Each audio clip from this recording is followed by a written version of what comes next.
पिताजी जल्दी चलिए, वरना मैं आज स्कूल में देरी से पहुंचूंगा। मेरी टीचर बहुत गुस्सा करती है। हाँ हाँ बेटा, अभी चलते हैं, बस 2 मिनट रुको। तभी रमेश की पत्नी कमरे से बाहर आती है और रमेश से कहती है, सुनिए जी, आज शाम को आप ऑफिस से जरा जल्दी घर आ जाइएगा। याद है ना, आज आपको मुझे शॉपिंग कराने के लिए लेकर जाना है। अरे भाग्यवान, इस महीने हाथ जरा तंग है। मेरी मानो तो शॉपिंग का विचार कुछ दिनों के लिए अपने दिमाग से निकाल ही दो। मैं तुम्हें अगले महीने पक्का शॉपिंग कराने ले जाऊंगा। अभी मुझे चलना चाहिए, वरना राजू को स्कूल पहुंचने में देर हो जाएगी। देखिए जी, अब आपके ये बहाने पुराने हो चुके हैं। मैं कुछ नहीं जानती। आज शाम को मुझे शॉपिंग करने जाना है, मतलब जाना है। आगे आपकी मर्जी। अच्छा ठीक है भाग्यवान, अब तुम पूरा घर सर पर मत उठाओ, मैं कुछ करता हूँ। इतना कहकर रमेश अपने बेटे राजू को लेकर वहां से चला जाता है। घर से निकलने के लिए रमेश जैसे ही अपनी मोटरसाइकिल शुरू करता है, तभी उसकी माँ उसे आवाज देकर कहती है, अरे रमेश, आज शाम को मुझे कुछ पैसे दे देना। याद है ना, मैंने तुझसे कहा था कि मुझे मंदिर में चढ़ावा चढ़ाना है। अरे माँ, मेरी तनख्वाह आने में अभी 10 दिन बचे हैं। अभी मेरे पास बिल्कुल पैसे नहीं है। हाँ, मेरी तनख्वाह मिलते ही मैं तुम्हें पैसे दे दूंगा। रमेश की माँ चिढ़कर कहती हैं, अरे तेरा दिमाग तो खराब नहीं हो गया? मैंने तेरे भरोसे मंदिर के पुजारी जी से वादा कर दिया है और तू कह रहा है कि पैसे नहीं है। अब मैं पुजारी जी को क्या जवाब दूंगी? तुझे तो मेरी इज्जत की भी कुछ परवाह नहीं है। अच्छा ठीक है माँ, अब तुम गुस्सा मत करो, मैं शाम तक कुछ इंतजाम करता हूँ। इतना कहकर रमेश वहां से चला जाता है।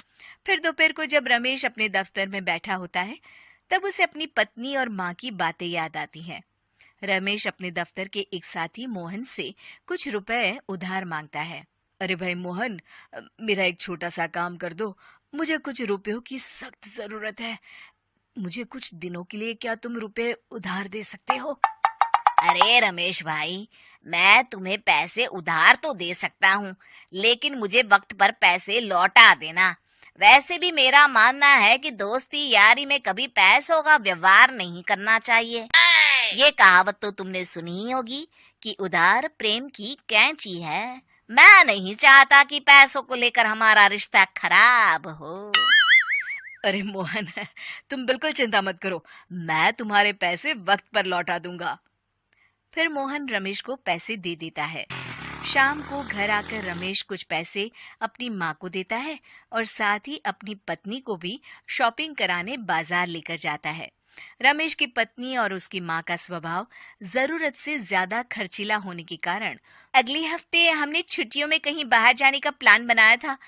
आपने पैसों का इंतजाम कर लिया ना? अरे अभी कहाँ, अभी तो मेरे पास बिल्कुल पैसे नहीं है। हम कभी और चले जाएंगे। देखिए जी, मैंने सभी सहेलियों से कह दिया है कि मैं बाहर घूमने जा रही हूँ। अगर मैं नहीं गई तो सब मुझ पर हंसेंगी।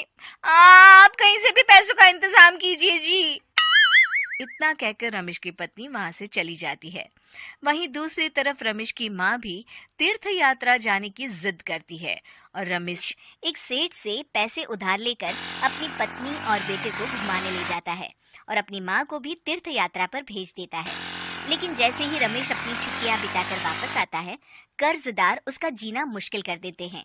इतना ज्यादा कर्ज एक साथ अपने ऊपर देख रमेश काफी परेशान रहने लगता है। फिर एक दिन राजू की स्कूल की फीस वक्त पर न भर पाने के कारण रमेश को स्कूल में बुलाया जाता है। स्कूल के प्रिंसिपल साहब रमेश को सख्त हिदायत देते हैं कि अगर वक्त पर स्कूल की फीस नहीं भरी गई तो उनके बेटे का नाम स्कूल से काट दिया जाएगा। अपने बेटे की स्कूल की फीस भरने के लिए रमेश अपने दोस्त गिरधारी से कुछ पैसे उधार ले लेता है और स्कूल की फीस भर देता है। रमेश की माँ और उसकी पत्नी खर्चे और घर की जिम्मेदारी संभालते संभालते धीरे धीरे रमेश पूरी तरह कर्ज में डूब जाता है। और तभी एक दिन दफ्तर में काम करते समय रमेश की तबीयत अचानक बिगड़ जाती है और वो बेहोश होकर गिर पड़ता है। उसे जल्दी से पास के एक अस्पताल में भर्ती कराया जाता है। रमेश के घर वालों को ये बात पता चल जाती है तो वे सभी अस्पताल पहुंचते हैं। अस्पताल के डॉक्टर साहब उन्हें बताते हैं, देखिए, देर रात तक जागने और जरूरत से ज्यादा काम करने की वजह से इन्हें चक्कर आ गया था। बेहतर यही होगा कि इन्हें कुछ दिनों के लिए पूरी तरह आराम करने दिया जाए। रमेश की हालत देखकर उसके बेटे राजू को बहुत गुस्सा आता है और वो अपनी दादी और माँ से कहता है, माँ, दादी, मैं इतना छोटा हूँ, फिर भी मैं इतना समझता हूँ कि पिताजी दिन रात दफ्तर में काम करके पैसे कमाते हैं। पिताजी अकेला पूरा घर संभालते हैं और आप दोनों अपने फिजूल के खर्चों के लिए उन पर दबाव डालते रहते हैं। आज पिताजी की हालत के जिम्मेदार तो आप दोनों हैं। राजू की समझदारी भरी बातें सुनकर रमेश की माँ और पत्नी को अपनी गलती का एहसास होता है और दोनों की आंखों में आंसू आ जाते हैं। फिर कुछ दिनों के बाद रमेश की तबीयत एकदम अच्छी हो जाती है और वो पहले की तरह अपने काम पर जाने लगता है। रमेश की माँ और पत्नी अब उसे किसी प्रकार की कोई तकलीफ नहीं देते और ना ही उससे किसी चीज की मांग करते हैं। फिर देखते ही देखते रमेश अपने कर्ज के सारे पैसे चुका देता है। उसकी जिंदगी पहले की तरह अच्छी हो जाती है और वो अपने परिवार के साथ खुशी खुशी रहने लगता है। शिक्षा, हमारे रिश्ते एक तराजू की तरह होते हैं जिसकी दोनों ओर जिम्मेदारी और समझदारी का वजन बराबर होना चाहिए।